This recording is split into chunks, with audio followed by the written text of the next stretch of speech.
Hola a todos, Dios los bendiga. Continuamos con nuestro devocional de Génesis, hoy desde el capítulo 25 hasta el 28. En el capítulo 25, versículo 19, se nos dice que estos son los descendientes de Isaac, hijo de Abraham. Abraham engendró a Isaac, y era Isaac de 40 años cuando tomó por mujer a Rebeca, hija de Betuel, arameo de Padán-aram, hermana de Labán, arameo. Y oró Isaac a Jehová por su mujer, que era estéril, y lo aceptó Jehová, y concibió Rebeca su mujer, mostrando como la bendición de Dios de la fertilidad del vientre estéril, como lo hizo con Sara, también se replicó en Rebeca, la esposa del hijo de Abraham, de Isaac. Y los hijos luchaban dentro de ella, y dijo: si es así, ¿para qué vivo yo? Y fue a consultar a Jehová.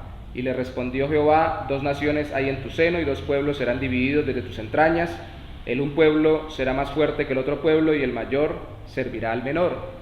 Esta palabra marca la vida de la familia de Isaac, Rebeca, Jacob y Esaú, o más bien Esaú y Jacob, porque Esaú era el mayor. Porque definitivamente la lucha que se libraba dentro de su vientre se vio desde su nacimiento y continuó entre los hermanos por toda su vida, o por lo menos por una buena parte de su vida. Pero al mismo tiempo, como vimos que el vientre de Rebeca fue abierto milagrosamente, a través de esta familia era que Dios continuaría su bendición de darse a conocer a los pueblos y al mismo tiempo de levantar un pueblo a través del cual traería a su Hijo nuestro Señor Jesucristo, el pueblo de Israel.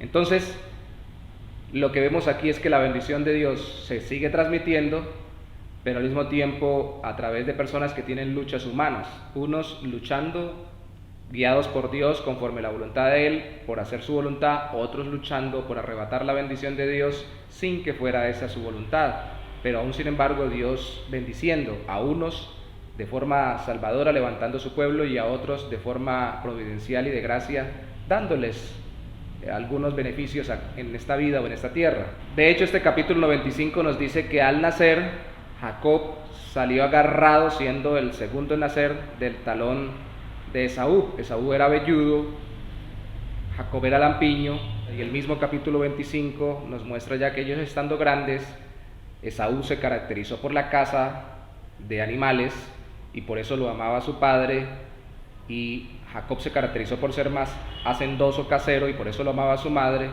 Cuando Jacob llega de la cacería, llega muy cansado, y por algo temporal o terrenal de esta vida, viene tan cansado, y Jacob, que había preparado una comida, se la ofrece, permite que Jacob le ofrezca esta comida por su primogenitura. Y hay que entender que la primogenitura, que era el ser el primer hijo nacido, era el derecho de tener más que los hermanos de herencia, pero sobre todo transmitir la bendición de Dios que había dado a sus antecesores o a sus ancestros. Entonces termina el capítulo diciéndonos que entonces Jacob dio a Esaú pan y el guisado de las lentejas, y él comió y bebió, y se levantó y se fue. Así menospreció Esaú la primogenitura. Y nos muestra cómo Esaú menospreció por algo temporal algo que trascendía las generaciones, que hoy conocemos nosotros que es algo eterno y apunta a nuestra salvación en Cristo. Pero esa lucha continuaba no solamente en la vida de ellos dos como hermanos, sino en la vida del mismo Isaac, porque después el capítulo 26 nos dice que Isaac vivió también en Gerar. Dios le dijo que no fuera hasta Egipto, se le aparece Dios y le certifica que es a través de él, no del hermano o de los otros hijos que tuvo Abraham, no fue a través de Ismael sino de Isaac. Dios le confirma con las mismas palabras que le había dicho a Abraham, que lo va a bendecir, que a través de él hará un gran pueblo y que a través de él se bendecirán las naciones.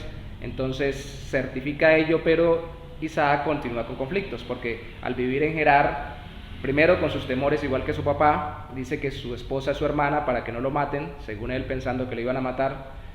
Luego lo reprende el rey de Gerar y le dice que no hubiera hecho eso, pero de todas formas le dice a todo el mundo que no toque a la mujer de Isaac, e igualmente de todas formas Dios en esa tierra bendice mucho a Isaac, lo bendice mucho al punto que dice el texto en el capítulo 26 que los habitantes de allí tuvieron envidia y le dijeron: apártate de nosotros. Eso le pidieron. Al apartarse, él empezó a levantar de nuevo, a restaurar los pozos que había hecho de agua su papá Abraham, y que ya lo habían tapado los habitantes de ese lugar, y empezó a encontrar o a buscar agua, y cuando al fin encuentra aguas vivientes hay una disputa o otra lucha en medio de la vida en esta tierra del pueblo que Dios bendice.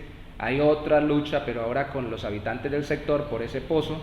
Se arregla la lucha, se entra en un acuerdo con el rey de Gerar.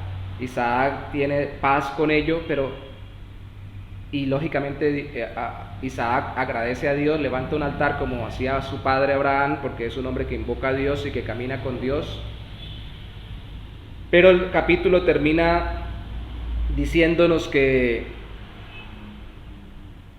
Esaú era de 40 años, tomó por mujer a Judá, hija de Beri Eteo, y a Basemat, hija de Elón Eteo, y fueron amargura de espíritu para Isaac y para Rebeca.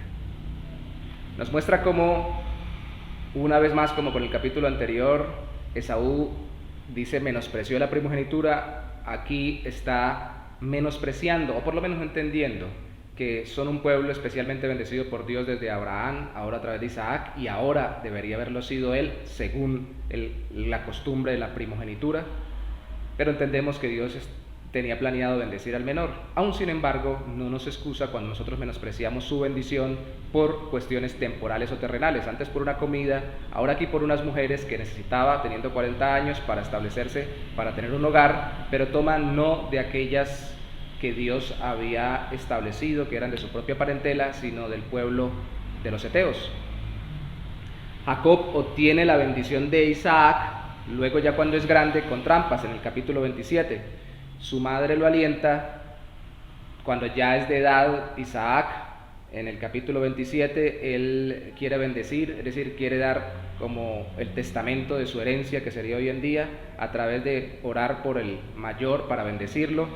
Su mamá le ayuda a Jacob a disfrazarse para engañar a Isaac, le hace poner pelos de animales para que se parezca a la vellosidad de su hermano Esaú, mientras Esaú iba por la cacería que le había mandado su padre Isaac antes de bendecirlo. Lo bendice, proclama sobre él la bendición de Dios. Entonces, cuando llega Esaú, se enoja precisamente porque no había sido él el bendecido y descubren la trampa. Sigue lo que desde un principio se mostró cuando nacieron, las luchas, las disputas entre ellos. De forma terrenal luchas humanas terrenales por continuar con la bendición de Dios, cuando la bendición de Dios es establecida por Él y no por medio de luchas humanas terrenales conflictivas que nosotros la obtenemos. De todas formas eso se dio, y cuando llegó Esaú y cuestionó a su papá, él le dio una bendición, pero una bendición del hijo menor. Aunque, sin embargo, para él también habría bendición y sería él una gran nación. Después de todo esto, se da la huida de Jacob para que su hermano no lo mate. Impulsado por su mamá, se va por Rebeca y le pide que vaya donde su familia a buscar de la familia de ella a la esposa, para que no suceda como pasó con Esaú. Y en el versículo 1 del capítulo 28 se nos dice que entonces Isaac llamó a Jacob y lo bendijo. Le mandó diciendo que no tomara mujeres de esa tierra, sino que de la parentela fuera a tomar, lo que acordó con su mamá Rebeca, así se lo pidió, pero al mismo tiempo lo bendijo. Y ahí oficialmente, ya sin ningún engaño, mostró Isaac que la bendición de Dios era para Jacob. Lo confirmó, lo bendijo, lo envió, pero Dios luego se le aparece en Betel a Jacob. Eso es lo que termina pasando en el capítulo 28.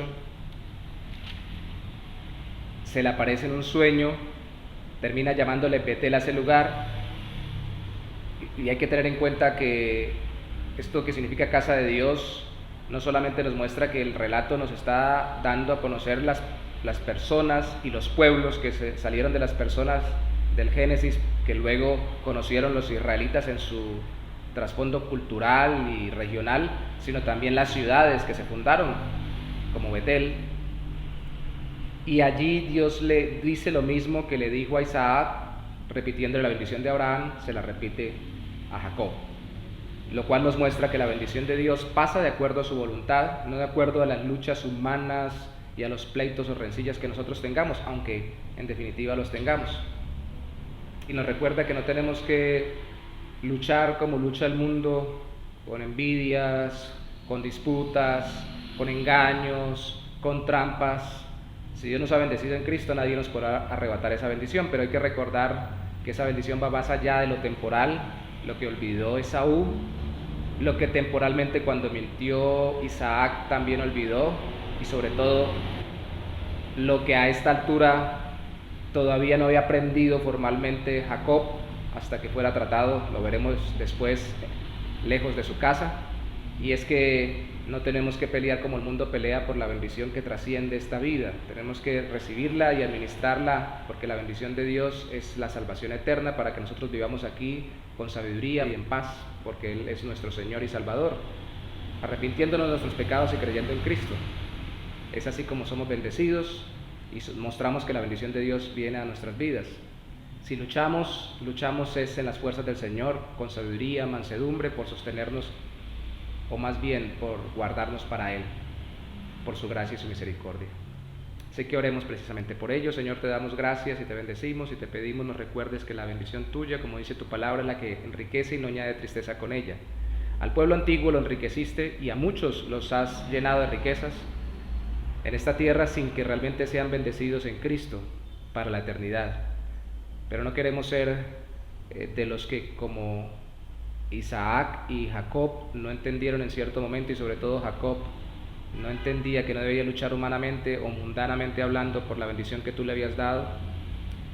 Y no queremos, oh Santo Señor, que los que escuchan de Cristo piensen que como Esaú solo deben estar orientados en cuestiones terrenales, sino que entiendan que va más allá de esta tierra. Todos, de una u otra forma, somos por ti bendecidos terrenalmente y temporalmente, pero la bendición tuya es más grande porque es la bendición de la eternidad en Cristo. Te damos gracias. Amén.